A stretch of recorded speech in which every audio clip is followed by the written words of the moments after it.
Hi, welcome to the small shed. This week we're off on another road trip, first for quite a while. See you in a minute.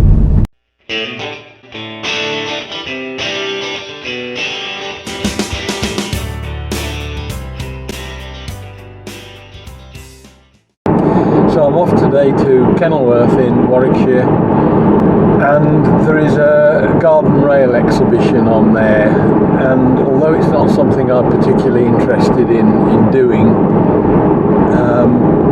we have got a large scale layout at the Model Railway Club which is outside, and I've been building stock for that, and I'm really anxious to sort of have a look and see what suppliers there are in that gauge. It's something I don't normally work in, and just get a feel for what's around, if you like. So I thought you might like to come along and have a look around, and we'll have a look when we get there.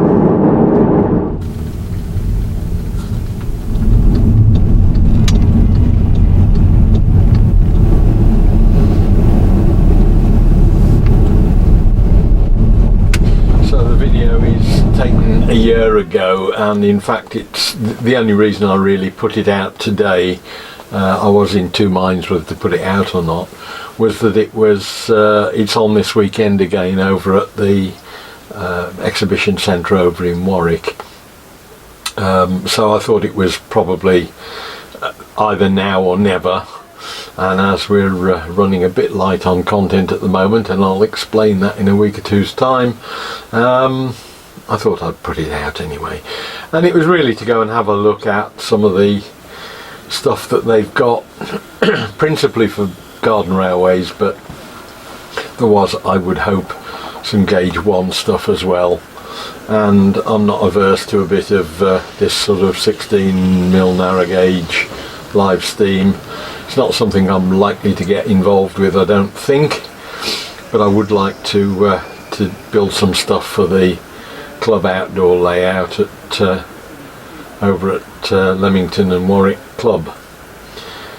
And the first thing you see is all these locomotives running live steam round in an exhibition hall, which is unusual. Normally their fire regs won't let them do this sort of thing, and insurances, but it was good to see all this stuff running and to get a feel of what there is there. And I suddenly fairly rapidly realised that it's not a cheap hobby.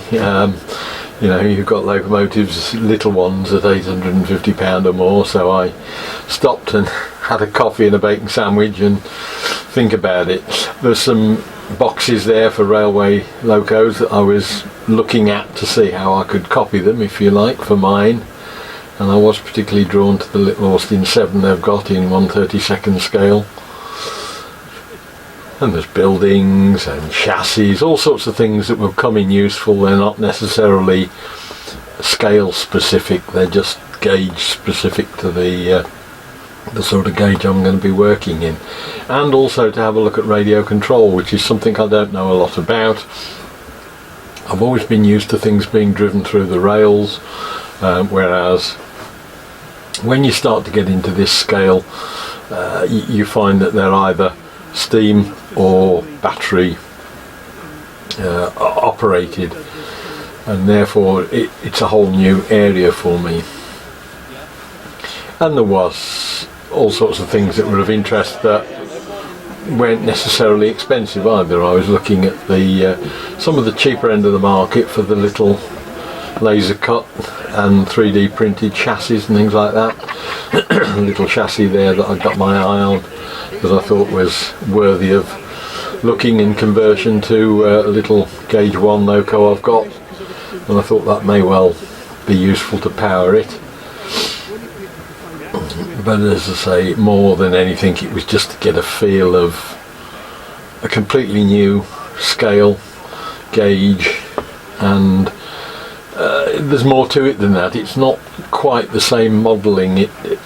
These things are slightly less fussy about being exactly accurate when it's on the cusp of model engineering, which again is another route I don't want to go down because that involves big lathes and things, but it's just stuff that I'm sort of interested in, really. Some of the coaches that were laser cut timber, and I ordered one of those. Hopefully we can get something built with that one soon. A year on, of course, needless to say, I haven't built it yet, but I have had it out one or two times and put things together on it. A lot of the new stuff now, we're getting into modern techniques, laser cutting of metal for chassis rails and things like that. Sort of new technologies, 3D printing. These are all things that are sort of starting to take over and filling in the gap between all of the small manufacturers that used to be in all these scales that are now gradually getting, like me, a little bit old and beginning to drop away. Resin cast parts, again, something that you can do at home. I've been doing a bit of resin cast bodies, 3D printed bodies.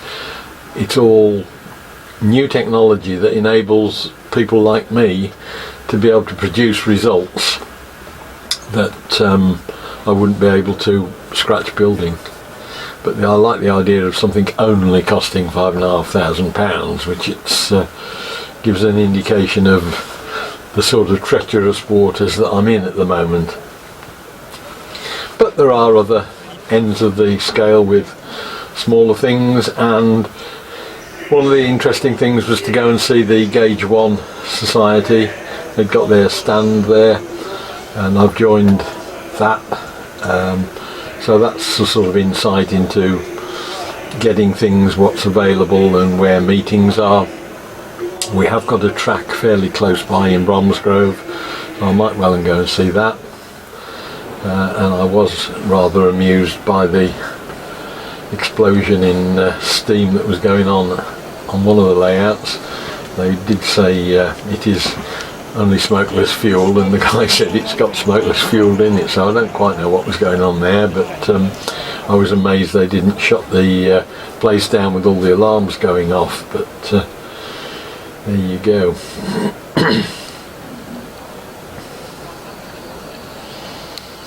Some of the layouts were effectively for indoors, but Gauge 1 Deltic Class 55, again only £995, but in the year since I have actually printed a body off and got bogies and that on order for one that I've done myself. So hopefully we can save ourselves a few pounds with this sort of thing. And there's trams as well that people get into. Trouble is with the layouts of this sort of size, they are very big and need an awful lot of room, both to store, to set up and to transport. So I don't think it's anything I'm going to be getting involved with, other than the Railway Club have got a Gauge 1 small layout that they're going to build, and I may well just hang on the back of that one for a bit.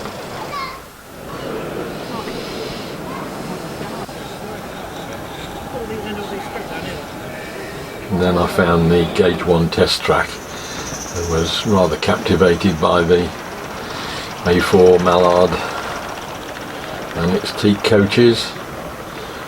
Really would like something live steam like that, but I'm not quite sure whether the pennies will allow it. We'll have to have a look and keep our eyes open for stuff. But it was useful again to see what was around and what locos were available, sorts of ideas of costs.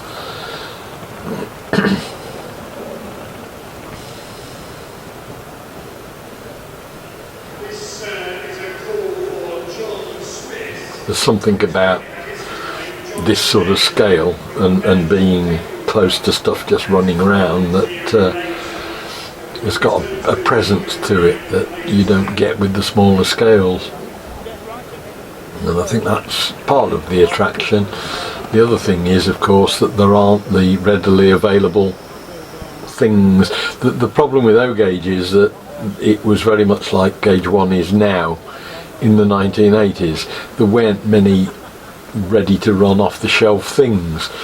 And what's happened over the years is that you've got more and more ready to run stuff that, to be perfectly honest, is better than anything you could make, and therefore you tend to just go out and buy things rather than make them. And I think that's where I'm beginning to be beguiled by Gauge 1, in that a lot of the stuff you've got to make yourself.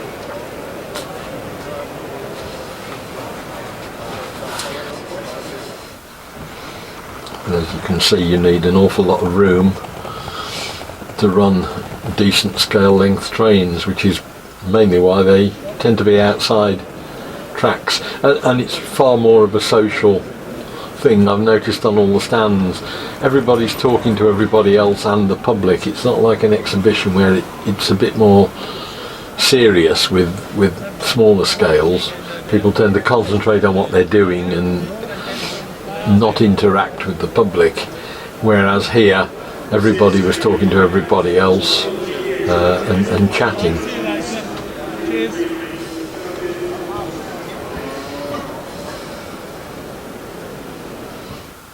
This is a typical sort of Gauge 1 exhibition layout, if you like, and again you can see the sort of size.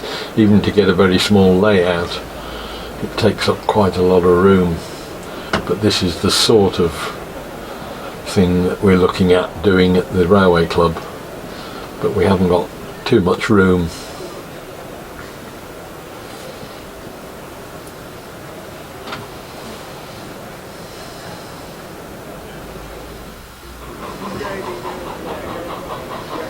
The thing, of course, with the radio control and battery power and steam or whatever, you don't get the problems of rail connection and power or anything. You don't get things hesitating or stopping at all because they're internally powered.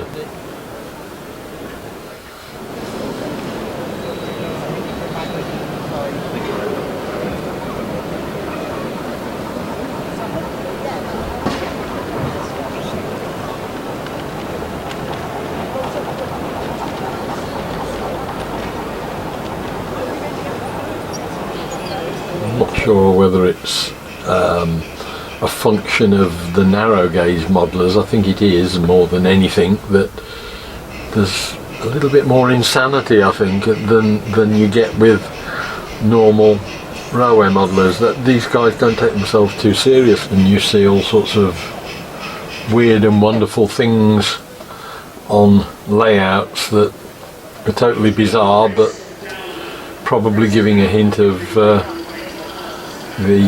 mindset of some of the modelers. Even with a layout that is loosely Indian themed, you wouldn't probably expect normally to see elephants parading around the layout, and that was perhaps one of the more sort of believable scenarios.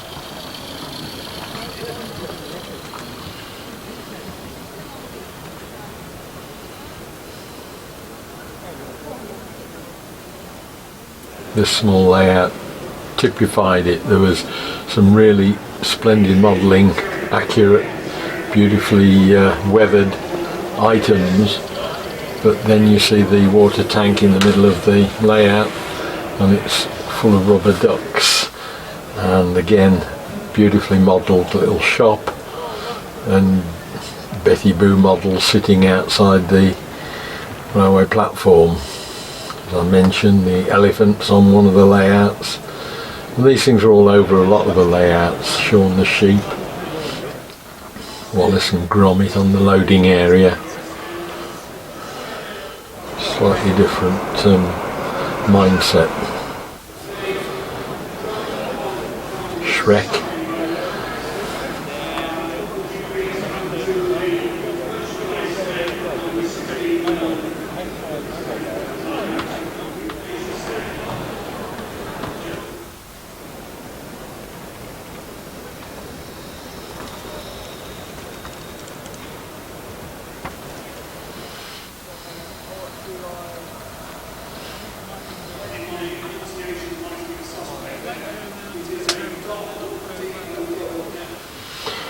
And even the explosive works with the hearse outside. I don't know, there's just something slightly different about the way some of these guys think, I think.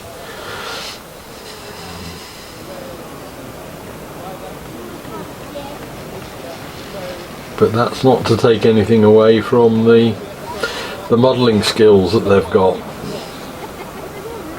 And of course the beauty of the narrow gauge is that you can get away with much more tight corners of track work and small industrial type scenes. It doesn't take up so much room as trying to run Flying Scotsman and 8 coaches on the back, you know, which are going to take up an awful lot of room.